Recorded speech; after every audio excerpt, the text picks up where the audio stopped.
Welcome back to Start Here, the very special mini-series within Sugar Mama's Fire Play, where I proudly answer your real-life money questions with practical, empowering steps and general advice. Now, today's question comes in for a listener who wrote, "Hi Canna, I've never paid attention to my super until discovering you on Instagram. I realize that I am in the balanced investment option for my super, and I don't think that it is right for me or my age group. Should I just go and change it to growth, or should I go and change it to high growth?" All right, okay. Firstly, thank you for asking this question. It is a brilliant question. And a lot of people ask me the same thing. But I also want to say a lot of people don't even bother checking their super, let alone where their superannuation money is actually invested in. So the fact you're asking this means that you are taking complete ownership, and it is the first and most powerful step in getting started.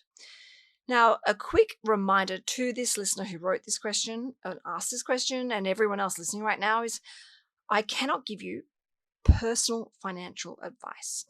I am a licensed financial planner, yes, but I don't know anything about you. I don't know about your assets, your liabilities, your goals and your dreams, and the deadlines of all of those goals and dreams. So please bear that in mind.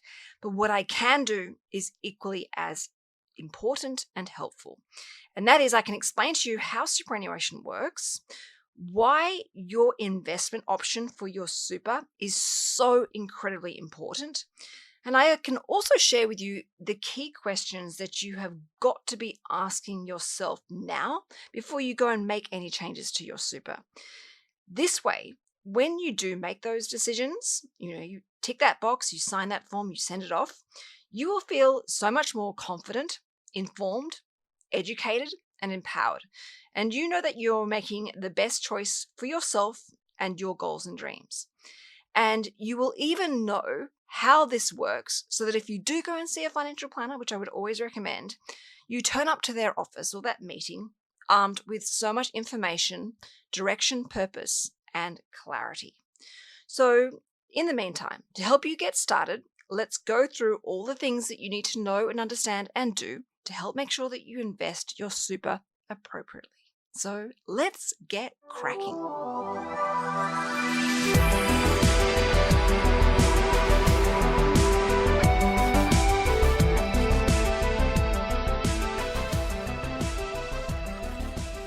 All right, okay. First of all, let's talk about why superannuation investment options matter so much, because I think it's great that you're asking this question, but I really want to make sure you understand why it's so important. Superannuation isn't just a government box that you tick. It is your money, and your money that is invested for your future financial security and independence for when you go and retire. The investment option that you choose plays a crucial role in how much you could potentially have in retirement. Conservative, balanced, growth, high growth. These aren't just labels. They represent very different mixes of financial assets. Australian shares, international shares, property, bonds, cash, the list goes on. Now, a balanced fund or a balanced investment mix, which is often the default one for people who don't bother selecting their investment option, is typically a mix of around 60% in growth assets, such as Australian shares, international shares, and property, and then 40% in what we call defensive assets. So these are assets which are pretty stable and consistent, like cash, fixed interest, bonds, and so forth. Now, it means that you've got a mix of both income and growth with this particular balanced profile. Now, this profile can be pretty consistent and there isn't too much volatility. So this can be great for people who are nervous of investing and don't feel comfortable about risk. But it can also come with some potential costs. The returns may not necessarily be as strong.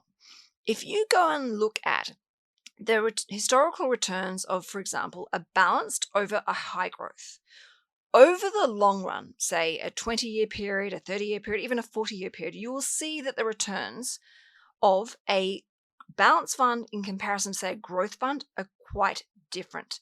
But if you look closer at the smaller, shorter periods of time, there's a lot more volatility. The balanced fund line looks smoother, more consistent, even a little bit more reliable if you want. But the growth fund, whilst it's outperformed the balanced fund in most scenarios, it's a lot more volatile. That line, that little line, it bounces around like a yo-yo. But when you pull back from the big picture, it tends to have outperformed. So it's important that you understand if you do go with something that's more aggressive, there's going to be a lot more volatility. You're going to see your balance fluctuate a lot more in the short to medium term.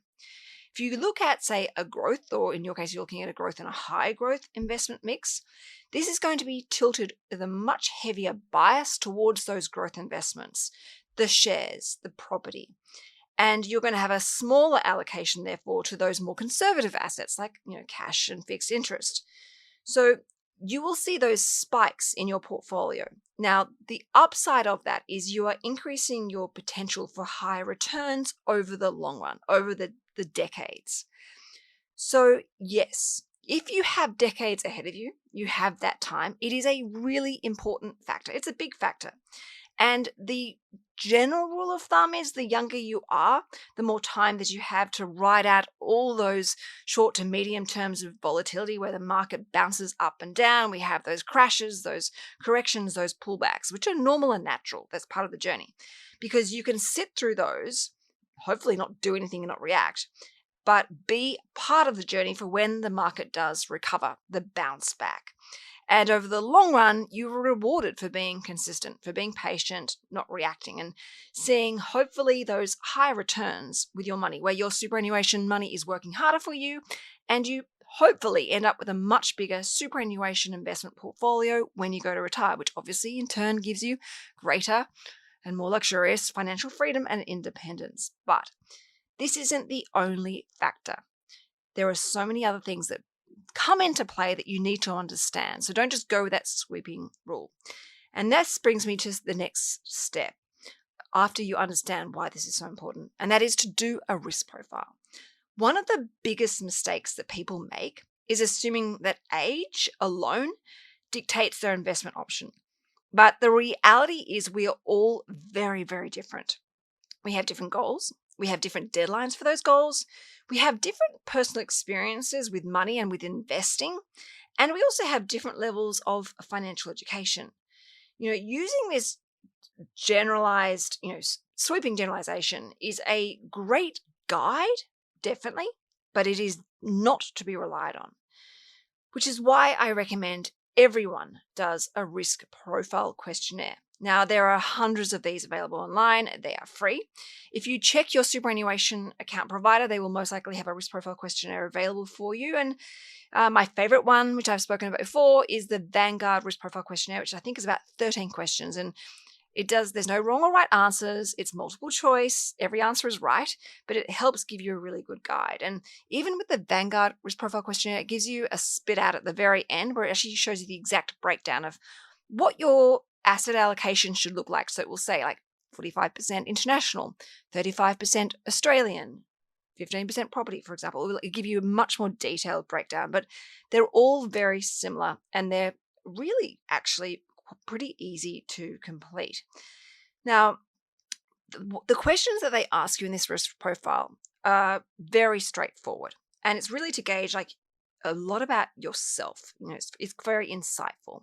And the questions that are asked are questions like, how do you feel if your superannuation account balance dropped by 20% in a market downturn? Or would you panic when a market falls, or do you see it as a buying opportunity? Or, how much time do you have until you need to access this money? These are really important questions to ask to help gauge what is right for you. And there might be someone who's actually a high growth investor but needs to access that money within, say, the next 3 years.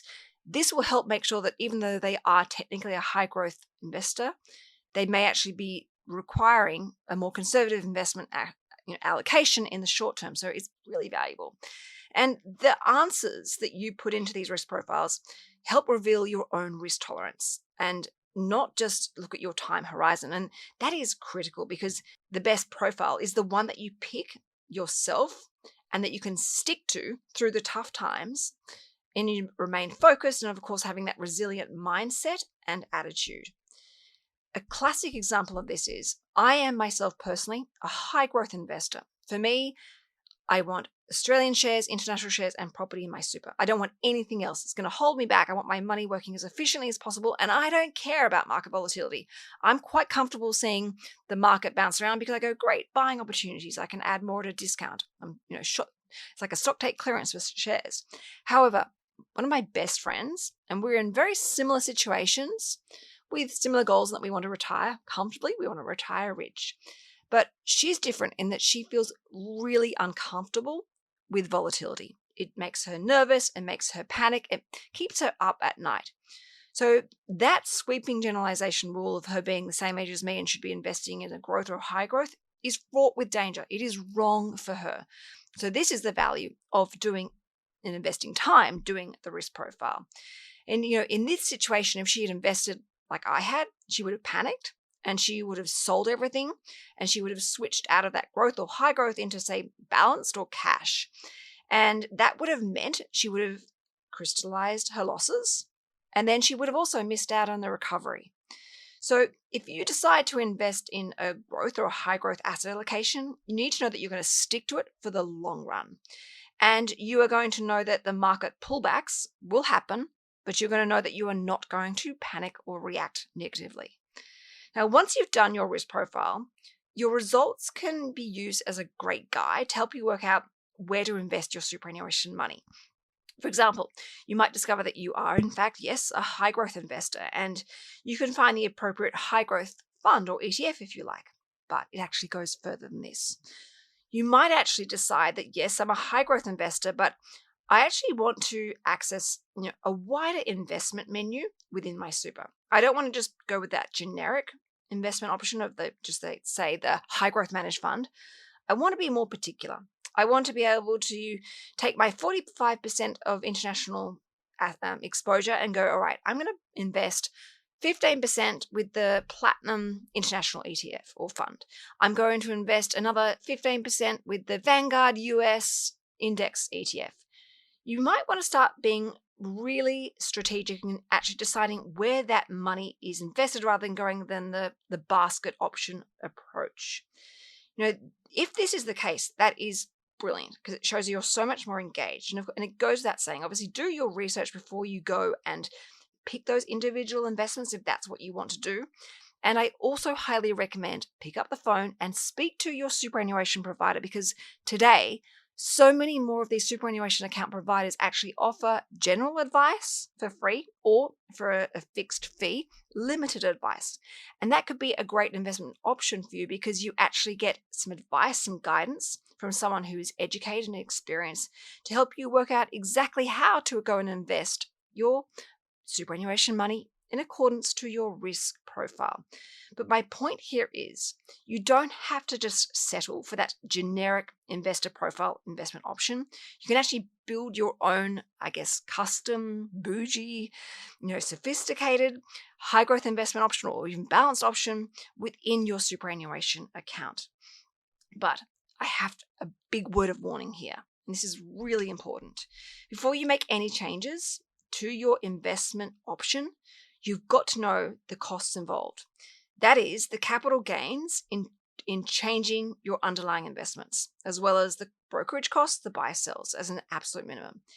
If you're in the balanced super fund and you have an unrealized capital gain and you want to go and change this to the high growth or the growth option, this means you've got to, the super fund has to physically sell down the balance fund and use those proceeds.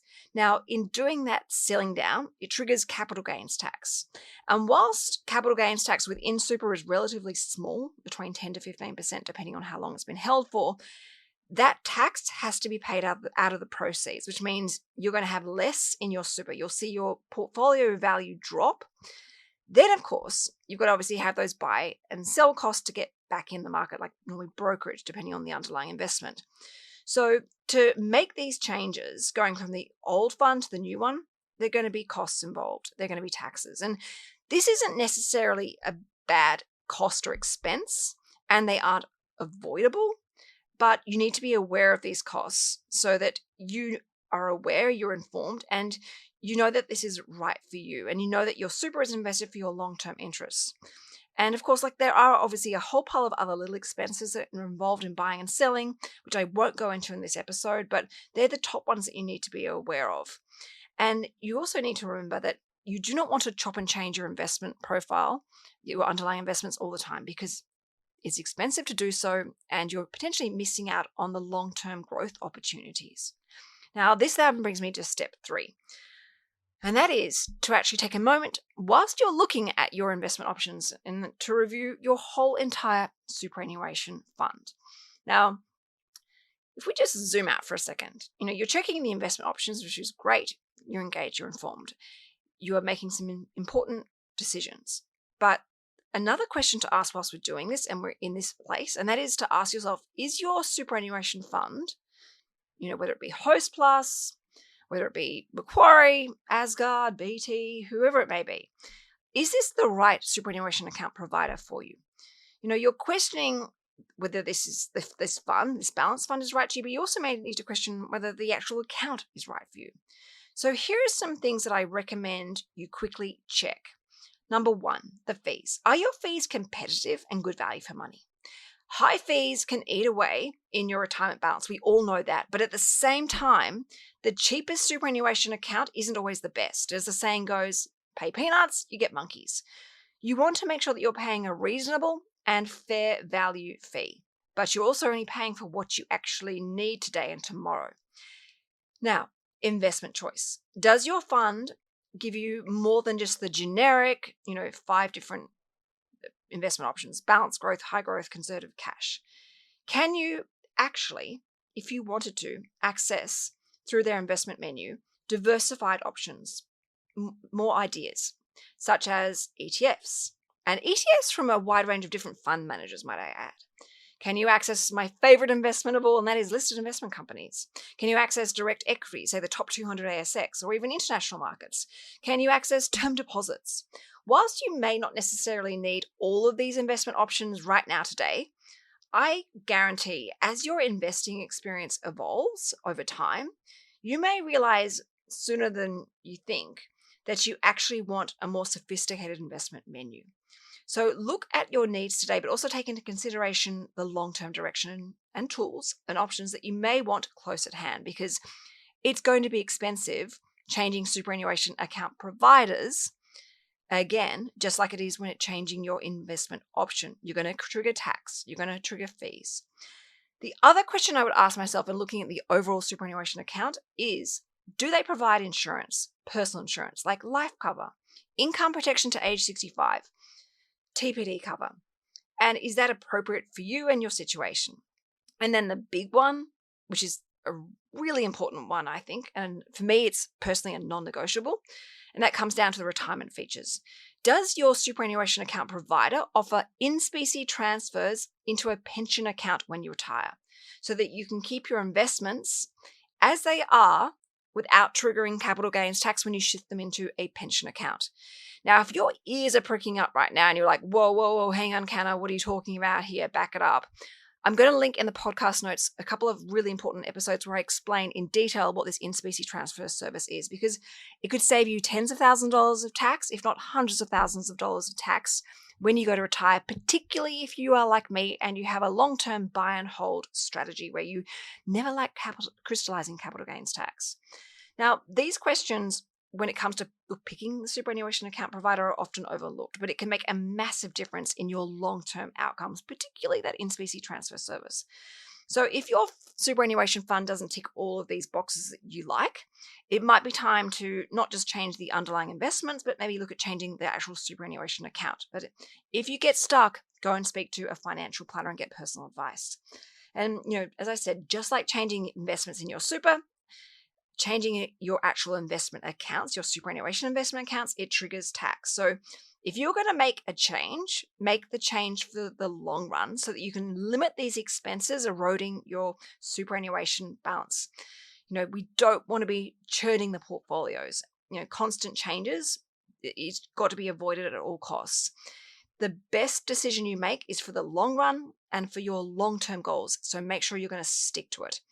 So please make sure you go and listen to these episodes that I will link for you, because they are essential listenings.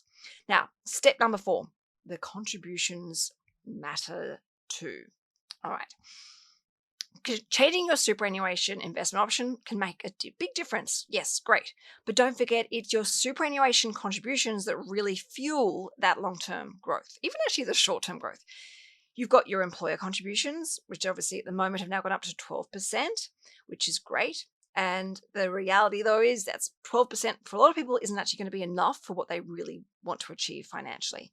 Then, of course, you've got your voluntary contributions, which are after-tax money. And that could be something really simple like setting up a regular contribution plan with your after-tax dollars, like $20 per week, $50 per week. And that can really help supercharge your superannuation portfolio with compounding, obviously working for you. And of course, you've got to remember, money you put into super, you cannot get out until you meet preservation age, which for most of us is going to be in our mid to late 60s. So obviously, only contribute what you can afford to because it's locked away. And of course, be aware of the annual limits, which are per financial year, not calendar year, so you don't get caught out. Now, the other way of putting more money into super, which I think is brilliant, particularly for young people, and I'm assuming you're young, and that is to look at what we call concessional contributions before tax. Salary sacrificing, because these are just taxed at 15% as they go in, and which for a lot of people that's lower than their marginal tax rate. And again, there are annual caps. You can't just go and sacrifice all of your income. And there are also little catches as well, which I'm not going to talk about today, called carry forward contributions. But this is a really popular way to boost your super. And it's something that saves you on income tax as well as well into the long run. And a lot of people really like that the money is locked up because it's away from temptation.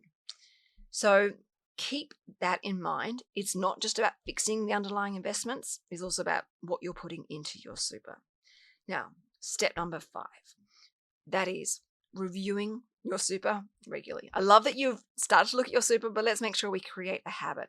Super is not set and forget. It's, just like your budget or you're investing out of super, you've got to review it on a regular basis, at least twice a year. Ask yourself, what are my goals? Has my risk profile changed? Perhaps you go from a growth to a high growth, as you're learning more. Are my fees still competitive? Have they crept up? Am I paying for things I don't actually need anymore?